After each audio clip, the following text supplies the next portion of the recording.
والصلاة والسلام على سيدنا محمد وعلى آله وأصحابه أجمعين. الحمد لله والصلاة والسلام على سيدنا محمد وعلى آله وأصحابه أجمعين. أما بعد فأعوذ بالله من الشيطان الرجيم. بسم الله الرحمن الرحيم.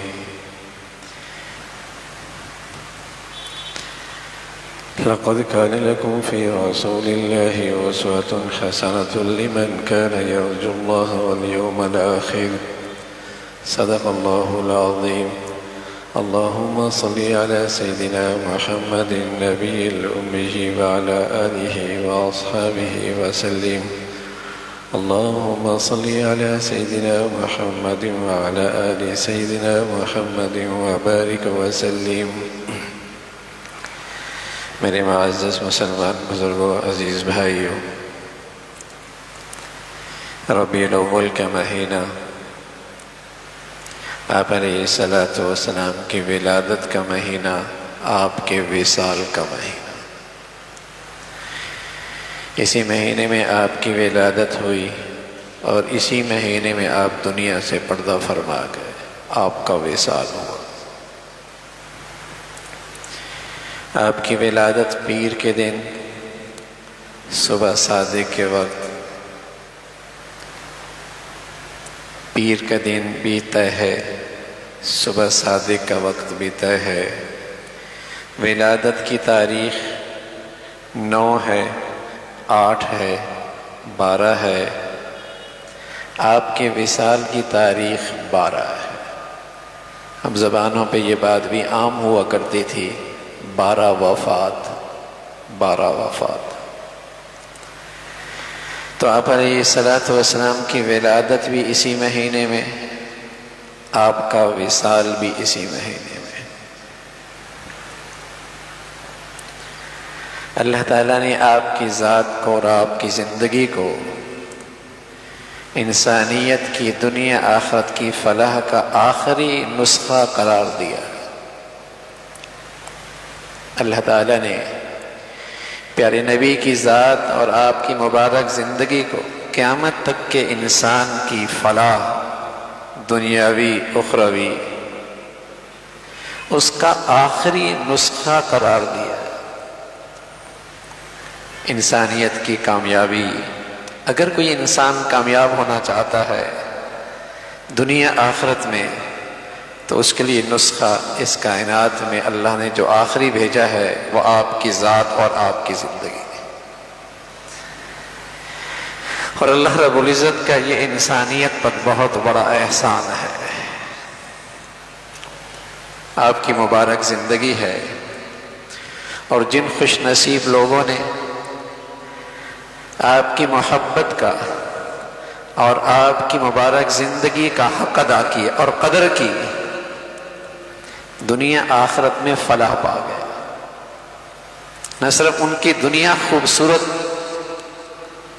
اور عزت دار تھی، بلکہ ان کی آئندہ کی زندگی بھی بڑی کامیاب گزری.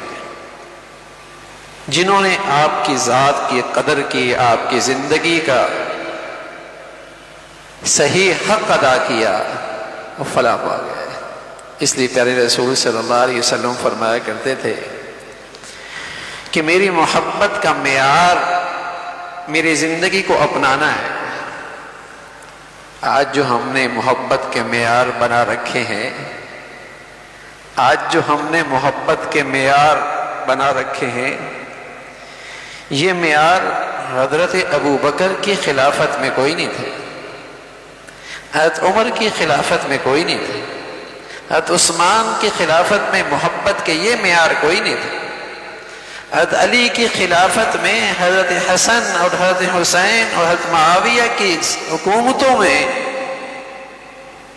اور خلافت میں یہ محبت کے معیار کوئی نہیں، بلکہ صحابہ کی زندگی اور پھر تابعین کی زندگی اور پھر تبع تابعین کی زندگی، بلکہ اس امت مسلمہ کی 5 صدیوں تک محبت کا یہ معیار کوئی نہیں تھا جو آج ہلہ گلہ ہوتا ہے. میرا بچہ پیدا ہوا، 1 سال کے بعد میں اس کی سالگرہ منا کیک کاٹ رہا ہوں۔ یہ مسلمانوں میں کوئی نہیں تھا۔ میرے والد کا انتقال ہو گیا تو 1 سال کے بعد میں برسی منا رہا ہوں۔ یہ مسلمانوں میں کوئی نہیں تھا۔ برسی ہندوؤں سے آئی، سالگرہ عیسائیوں سے آئی، برسی ہندوؤں سے آئی۔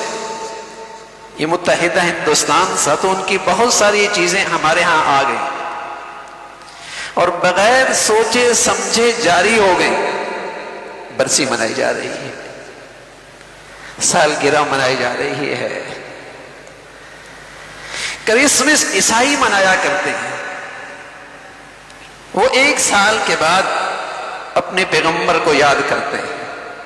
مسلمان تو اپنے نبی کو ہر روز یاد کرتا ہے۔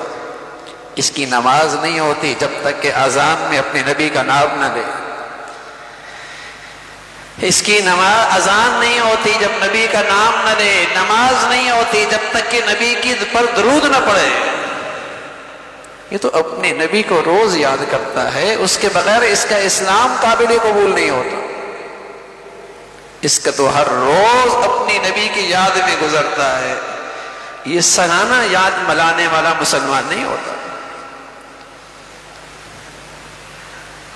تو رسول اللہ صلی اللہ علیہ وسلم کی ولادت ہے، یہ آپ کا وصال ہے، اس مہینے میں ہوا۔ لیکن جنہوں نے آپ کی زندگی کا حق ادا کیا، آپ کی اتباع کی، دنیا آخرت میں فلاح پا گئے، کامیاب ہو گئے۔ اور آپ نے اپنی محبت کا معیار بھی یہی بتایا، محبت کا معیار بھی یہی بتایا۔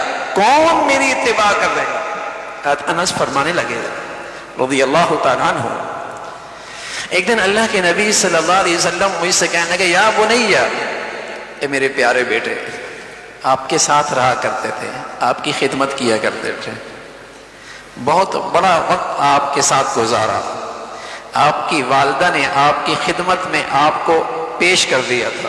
ایک دن آپ فرمانے لگے، یا بنیہ، اے میرے پیارے بیٹے، ان تقدر ان تصبح وتمسی وليس في قلبك غش لأحد فافعل وذلك من سنتي ومن احب سنتي فقد احبني ومن احبني كان معي في الجنة۔ انس بیٹے، اگر تجھ سے یہ ہو سکے، تیری رات ایسی گزرے، تیرا دن ایسے گزرے کہ تیرے دل میں کسی مسلمان کے لیے کھوٹ نہ ہو، حسد نہ ہو، کینہ نہ ہو، بغض نہ ہو، یا بنیہ ان تقدر ان تصبح وتمسی وليس في قلبك غش لأحد فافعل، ان تقدر، بیٹے اگر ایسا تجھ سے ہو سکے تو، یہ بھی بتایا کہ میری اتباع کرنا بھی اتنا آسان نہیں ہے، بہت کچھ قربان کرنا پڑتا ہے، بہت کچھ قربان کرنا پڑتا ہے۔ یہ سود خور کے اڈے چراغا تو کر لیں گے لیکن سود نہیں چھوڑیں گے، یہ عدالتوں میں چراغا تو ہو جائے گی لیکن میرے نبی کا انصاف نہیں آئے گا، ان میرے بازاروں میں چراغا تو ہو جائے گی لیکن میرے نبی کی سچائی اور دیانت نہیں آئے گی۔ نبی کی زندگی اپنانا یہ محبت کا معیار ہے۔ فرمایا میرے بیٹے، اگر تجھ سے ہو سکے تو تیری رات دن ایسے گزرے کہ تیرے دل میں کسی مسلمان کا کھوٹ نہ ہو۔ اب بتائیے، نبی کی اتباع سے بھی مسلمانوں میں فرقے پیدا ہو سکتے ہیں، مسلمانوں کی طاقت تقسیم ہو سکتی ہے، مسلمان فرقہ واریت کی آگ میں جل سکتا ہے۔ میرے عزیزو، فرقہ واریت تب ہوتی ہے جب میرے نبی کی اتباع چھوڑی جاتی ہے، جب پیارے نبی کی سنت چھوڑی جاتی ہے، جب نبی کے اخلاق چھوڑے جاتے ہیں، جب اپنے فرقے کے اظہار کے لیے محبت کے نئے نئے معیار بنائے جاتے ہیں، جب مسلمان قوم تقسیم ہوتی ہے، تب نفرت پیدا ہوتی ہے، تعصب پیدا ہوتا ہے۔ رسول اللہ صلی اللہ علیہ وسلم کی سنت تو اس امت کو وحدت کا تحفہ دیتی ہے، میرے نبی کی پیاری زندگی تو اس امت کو حضور علیہ الصلوۃ والسلام فرمانے لگے بیٹے ان تقدر ان تصبح وتمسی وليس في قلبك غش لاحد، بیٹے اگر ہو سکے تو تیری رات اور دن ایسے گزرے کسی مسلمان کے تیرے دل میں کھوٹ نہ ہو. اور پھر فرمایا وذلك من سنتی، میرا طریقہ تو یہی ہے، میرا طریقہ تو یہی ہے. اور آگے بات بتائی ومن احب سنتی فقد احبنی، جو میرے طریقے سے محبت کرے گا اس کو مجھ سے محبت ہے. نبی کے طور طریقے کے سانچے میں تو ڈھل جا تو واقعی عاشق رسول ہے، تو واقعی جانثار محمد ہے صلی اللہ علیہ وسلم. تیرے نبی کی سنتوں میں ڈھل جائے. فرمایا وذالک من سنتی، یہ میری سنت ہے. ومن احبنی کان معی فی الجنہ، جس نے مجھ سے محبت کی وہ جنت میں میرے ساتھ ہے. محبت کا معیار نبی کا طور طریقے اپنانا ہے.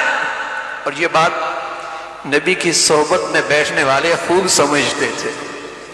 یہ انداز تو محبت کے نہیں تھے جو آج کی صدی میں دنیا میں ہے، لیکن سچی محبت وہاں ضرور تھی.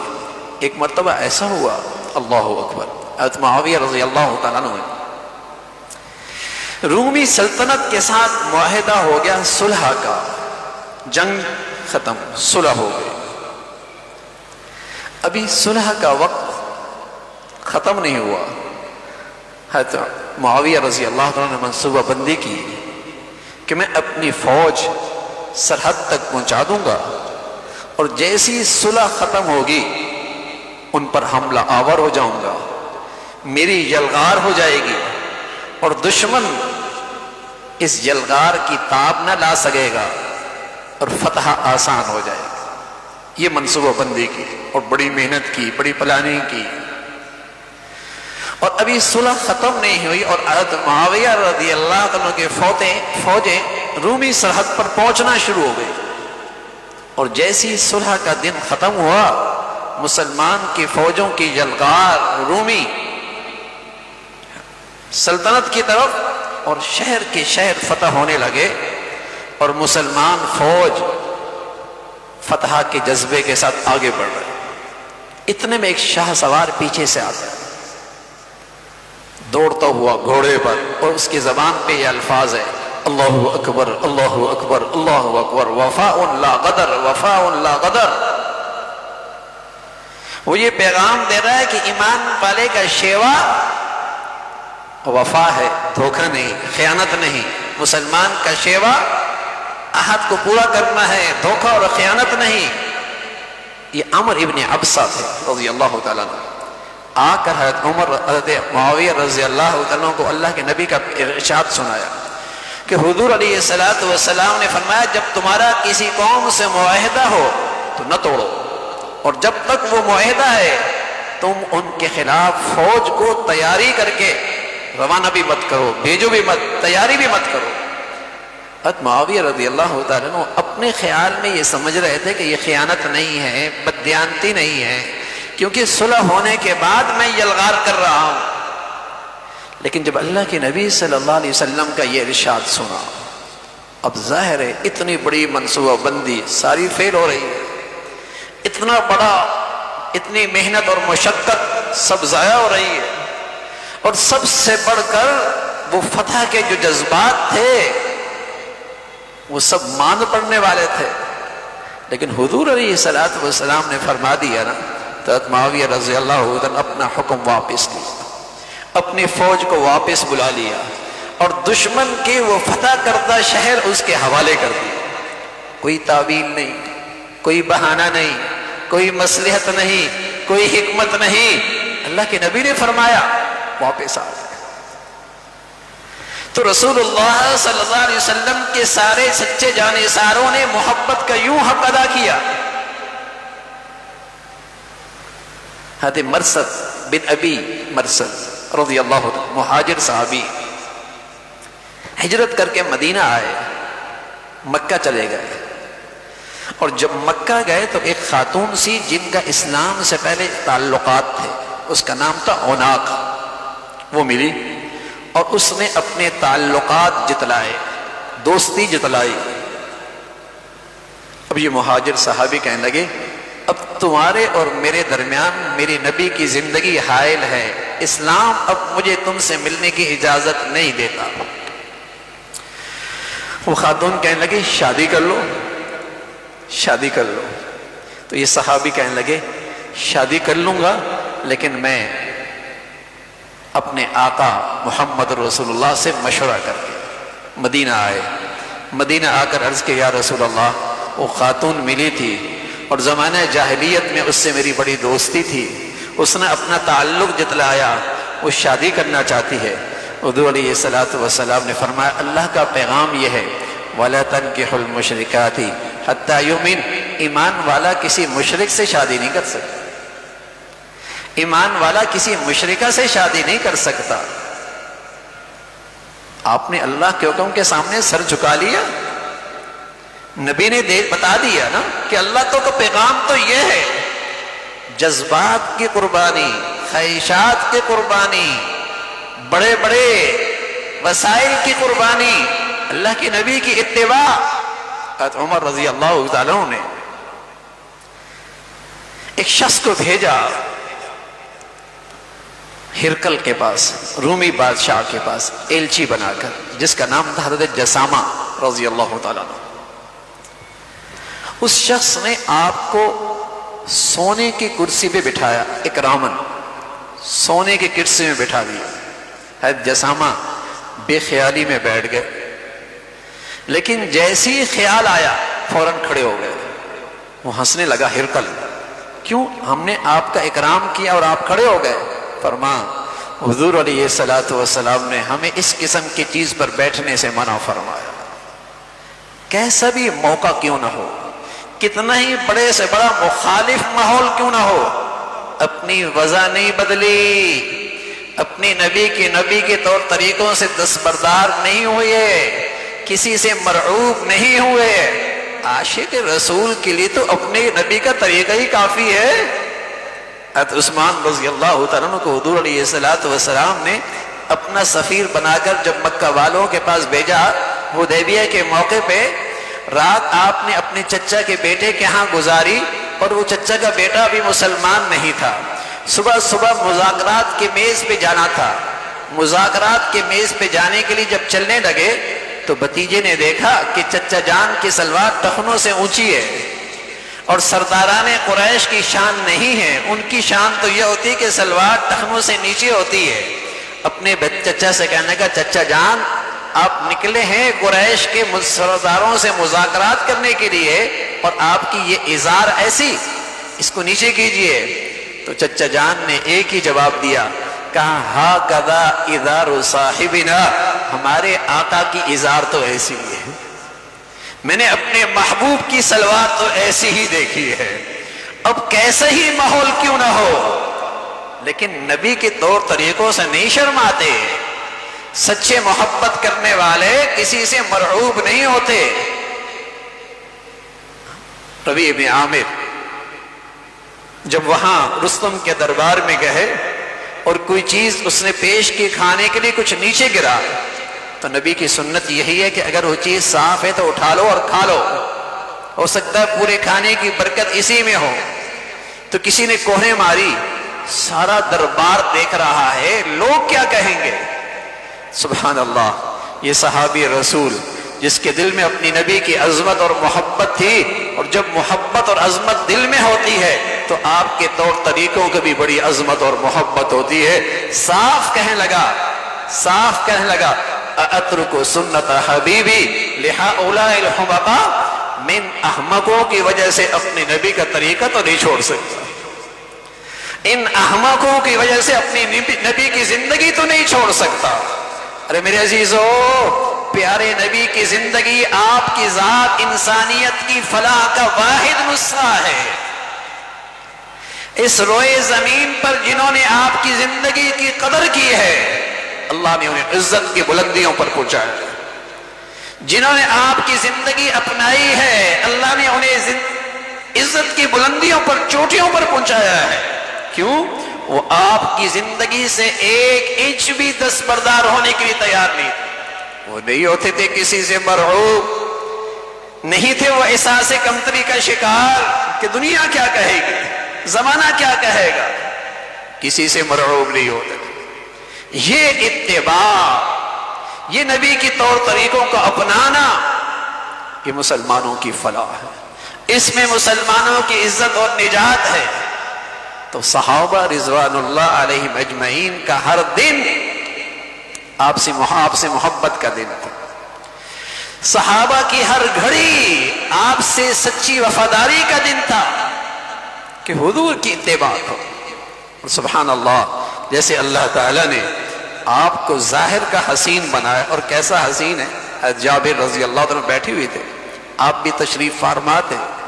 14ویں کا چاند نکلا ہوا. جابر رضی اللہ عنہ آپ پر دیکھتے ہیں، آسمان کی چاند کی طرف دیکھتے ہیں، پھر آپ کی طرف دیکھتے ہیں، پھر آسمان کی چاند طرف دیکھتے ہیں. بار بار جب نظروں کا تبادلہ فرماتے ہیں تو اللہ کے نبی فرمانے لگے جابر کیا کر رہے ہو؟ کہ یا رسول اللہ زمین اور آسمان کے چاند کا موازنہ کر رہا ہوں. آپ نے فرمایا کیا فیصلہ کیا؟ صحابہ تو وہی کہتے تھے جو دل میں ہوتا تھا. صاف کہہ دیا یا رسول اللہ آسمان کے چاند کے مقابلے میں زمین کا چاند زیادہ خوبصورت. تو ایسا حسن اللہ کے نبی صلی اللہ علیہ وسلم کو اللہ نے عطا فرمایا. عائشہ فرمایا کرتی تھی اللہ نے سارا حسن 2 حصوں میں تقسیم کیا. آدھا ساری دنیا میں تقسیم کیا، آدھا اکیلا یوسف کو دیا، اور میرے محبوب کو اللہ نے کل کا کل دیا. آدھا حسن حضرت یوسف کو ملا، آدھا ساری دنیا میں تقسیم ہوا، میرے محبوب کو اللہ نے کل کا کل دیا. تو بھائی وہ ظاہر کی بھی حسین ہے، اور ان کے اندر سے نکلنے والی زندگی بھی ایسی حسین ہے. اور جس خوش نصیب نے اپنے اس محبوب رسول کی زندگی اپنائی، اللہ کا وعدہ ہے، اللہ کا وعدہ ہے، اللہ کا پیغام ہے، ایسا شخص اللہ کا محبوب ہو جائے گا. اس لیے کہ اسے اپنے نبی کے طور طریقے بڑے پسند، اپنی نبی کی زندگی بڑی پسند. جو اس نبی کی زندگی اپنائے گا وہ اللہ کے ہاں محبوب ہو جائے گا. تو اللہ تعالی ہمیں اپنے پیارے نبی کی سچی محبت اور کامل اتباع نصیب فرمائے. وآخر دعوانا الحمدللہ رب العالمین.